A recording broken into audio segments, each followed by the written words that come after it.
அண்ணே ஒரு விஷயம் நான் சொல்கிறேன், நல்லா புரிஞ்சுக்கண்ணே. நான் இன்னும் விஜயும் டிவிகேவை இன்னும் அடிக்க ஆரம்பிக்கல. நான் அடிக்க ஆரம்பிக்கல. ஏன்னா தமிழ்நாடு அரசியலில் நான் எப்பொழுதுமே என்னுடைய பேச்சை மாற்றி பேசக்கூடிய ஆள் கிடையாது.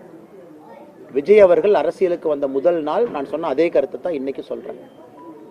அரசியலுக்கு புதியவர்கள் வரணும், எங்களோட ஒருத்தர் கூட்டணி சேரல அப்படிங்கிறக்காக அப்படியே நான் மாற்றியெல்லாம் பேச மாட்டேன். அவருடைய பாதையில் அவர் போகட்டும்.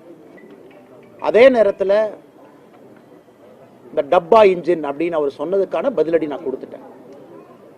ஆனால் இன்னைக்கு டிவிகேவோ திரு விஜய் அவர்களோ இந்த கட்சியில் இருக்கக்கூடிய அல்லு சில்லுகளை வச்சுக்கிட்டு வம்பிழுத்தாருன்னா என்னுடைய பதிலும் மிக கடுமையாக இருக்கும். அதே பிலோ த பெல்ட் நான் போவேன், விஜய் மேலேயே நான் போவேன். அது வேண்டாம். ஒரு நாகரிகமான அரசியல்னு விஜய் சொன்னனால என்னுடைய பதிலும் இன்னைக்கு நாகரிகமாக இருக்கு.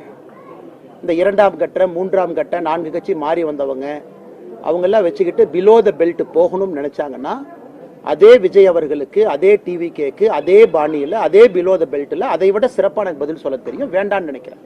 அரசியல்கெல்லாம் நாகரிகமாக இருக்கட்டும், அவருடைய பாதையில் அவர் போகட்டும், மக்கள் முன்பு அவருடைய கருத்துக்களை வைக்கட்டும். அது ஏற்கனவே நான் சொன்னது போல இவிஎம் மிஷினில் நம்முடைய தமிழகத்தினுடைய வாக்காளர் பெருமக்கள், எல்லா தலைவர்கள், எல்லா கூட்டணி கட்சி தொண்டர்கள், தலைவர்கள் சொல்வதெல்லாம் கேட்டுட்டு ஏப்ரல் மாதத்தில் வரக்கூடிய தேர்தலில் அவங்களுடைய எண்ணத்தில் இருக்கிறத பிரதிபலிக்கட்டும். அது காத்திருப்போம். அதே நேரத்தில் தேசிய ஜனநாயக கூட்டணி வெற்றி பெற வேண்டும் என்பதற்காக கடுமையாக உழைத்துக் கொண்டிருக்கின்றோம். அதனால தான் நீங்கள் சொல்லும் பொழுதே சில பேர்த்துக்கு நான் பதில் சொல்ல விரும்பலின். ஏன்னா செகண்ட் லெவல், தேர்ட் லெவல்னு போக ஆரம்பிச்சு நான் பதில் சொல்ல ஆரம்பிச்சா இதுக்கு எண்டே இல்லை. அதனால இது ஒரு வார்னிங்காக கூட அவங்க எடுத்துக்கிட்டோம். ஆனால் இன்னைக்கு ரொம்ப ஒரு ஆச்சரியமான விஷயம் என்னன்னாங்கன்னா, நியூஸ் 24/7 தொலைக்காட்சி நிறுவனம் இன்று காலையில் அந்த வீடியோ வெளியிட்டிருக்கிறாங்க. அந்த வீடியோவை பார்க்கும் பொழுது அந்த சம்பந்தப்பட்ட எம்எல்ஏ திரு பழனியாண்டி அவர்கள் நேரடியாக அங்கே இருக்கிறாங்க. காவல்துறை இருக்கிற மாதிரி எனக்கு தெரியுது. 25 லட்சத்திற்கும் மேற்பட்ட அந்த உங்களுடைய கேமரா லைவ் எக்யூப்மெண்ட்டு, அந்த எலக்ட்ரானிக் ஐட்டமை சேதப்படுத்தி இருக்கிறாங்க. நேரடியாக அந்த எம்எல்ஏவே தாக்குறார். இதை விட ஒரு கிளியர் கட் ப்ரூஃப் என்ன வேணும்?